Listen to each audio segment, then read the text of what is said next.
Bismillahirrahmanirrahim. Assalamualaikum warahmatullahi wabarakatuh. Hari ini kita akan belajar mata pelajaran tajwid darjah 6, pelajaran yang ke-6 yang bertajuk Hamzah Qata'i.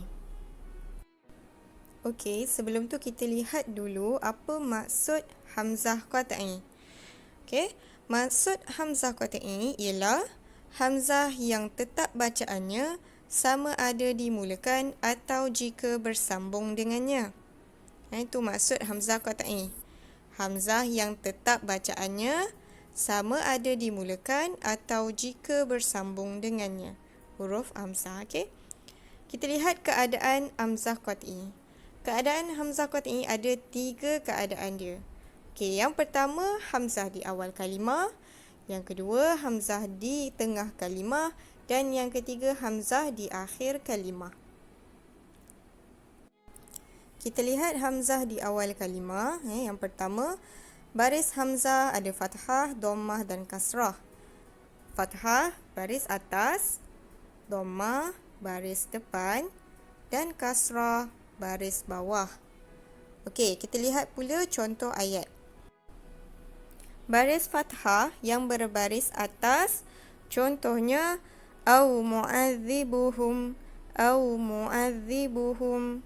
Okey. Hamzah di awal kalimah yang berbaris atas.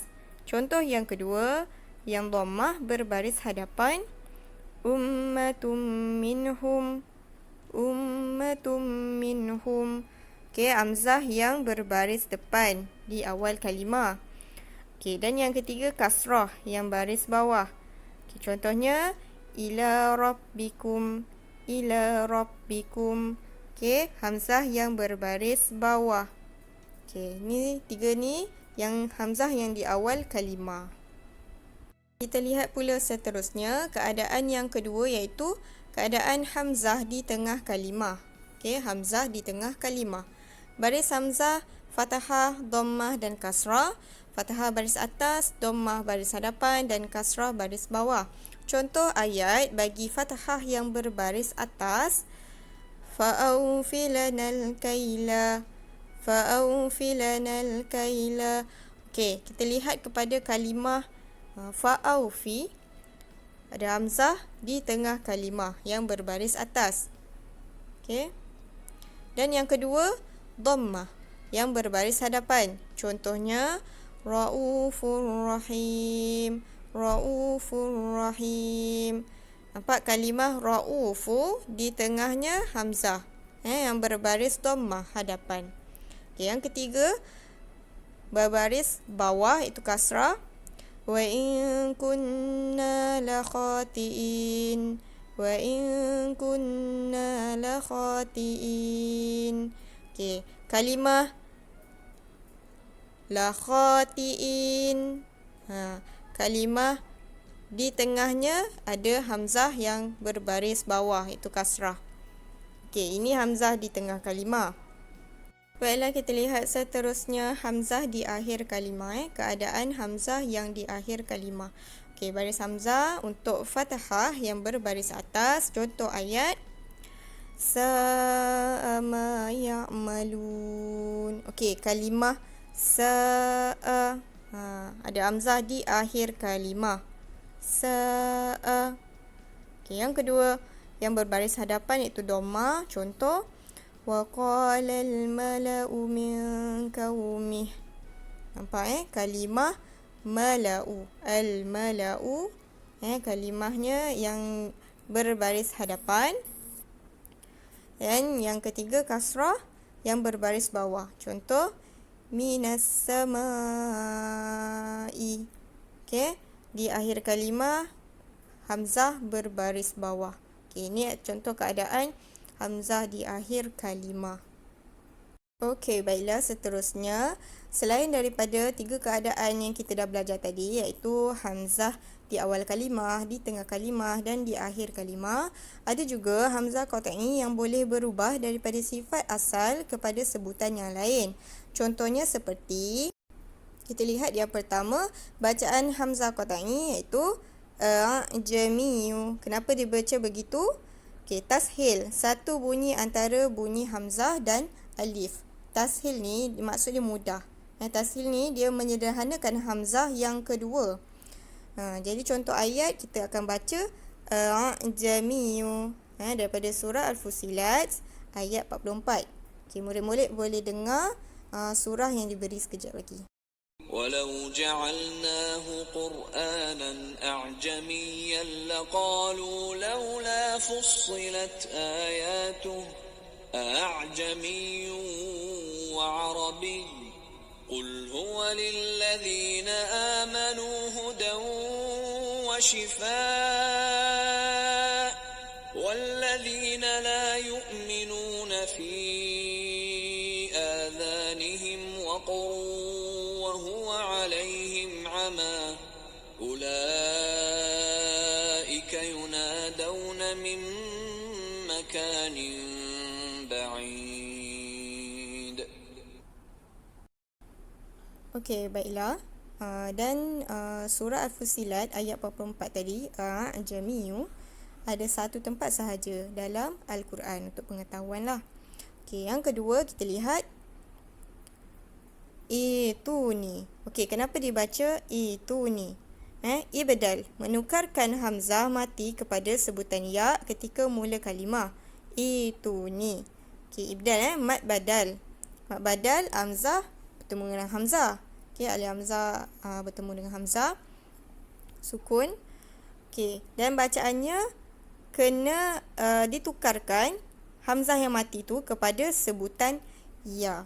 Sebab tu kita baca itu ni. Ini kalau dia berhenti, ni tengok contohnya. Kalau dia berhenti, samawat itu ni bi kitabi. Tu contoh samawat itu ni bi kitab. Okey. Itu ni. Tu contohnya. Okey, kalau kita sambungkan, dia tak jadi itu ni. Dia akan baca samawati tuni bi kitabi. Okey, dan seterusnya. Okey, surah Al-Ahqaf ayat 4. Okey, murid-murid boleh dengar surah ini. قل أرأيتم ما تدعون من دون الله أروني ماذا خلقوا من الأرض أم لهم شرك في السماوات ائتوني بكتاب من قبل هذا أو أثارة من علم إن كنتم صادقين. Okey, baiklah kita lihat pula bacaan hamzah qat'i yang ketiga. Okay, contohnya, lihat contoh kalimah ini dibaca utumina. Kenapa dibaca begini? Okey, ibdal ataupun mad badal menukarkan hamzah mati kepada sebutan waw ketika mula kalimah utumina. Ketika mula kalimah ya. Kalau disambung akan sebutan ni jadi lain. Kalau kita mula kalimah, dia akan dibaca utumina. Okey, ingat mad badal hamzah yang bertemu dengan hamzah sukun. Ini ditukarkan hamzah yang mati kepada sebutan waw. Sebab tu dia baca utumina. Okey, contoh ayat yang ini. Okey, yang ini dia akan sambung ayatnya. Okey, kalau sambung dia akan jadi falyu'addil ladzi tumina. Okey, cikgu ulang. Falyu'addil ladzi tumina. Ladzi tumina. Okey, ni kalau sambung. Kalau sambung dia akan jadi bacaannya begitu. Tapi kalau dimulakan dengan kalimah di yang ini, yang di hadapan, utumina dan seterusnya. Tapi di sini kalimah ini, ayat ini tidak sesuai diberhentikan di allazi. Lepas tu kita sambung utumina, tidak sesuai. Okey, jadi kita kena tahu je lah yang kalau kita mula daripada kalimah ini, dia akan jadi utumina. Okey, surah Al-Baqarah ayat 283. Okey, murid-murid boleh dengar ayat ini. كنتم على سفر ولم تجدوا كاتبا فرهان مقبوضة فإن أمن بعضكم بعضا فليؤد الذي اؤتمن أمانته وليتق الله ربه ولا تكتموا الشهادة ومن يكتمها فإنه آثم قلبه والله بما تعملون عليم. Baiklah, itu saja pembelajaran kita pada hari ini yang bertajuk Hamzah Qat'i, dan akan datang kita akan masuk tajuk wakaf pula. Terima kasih semua. Assalamualaikum warahmatullahi wabarakatuh.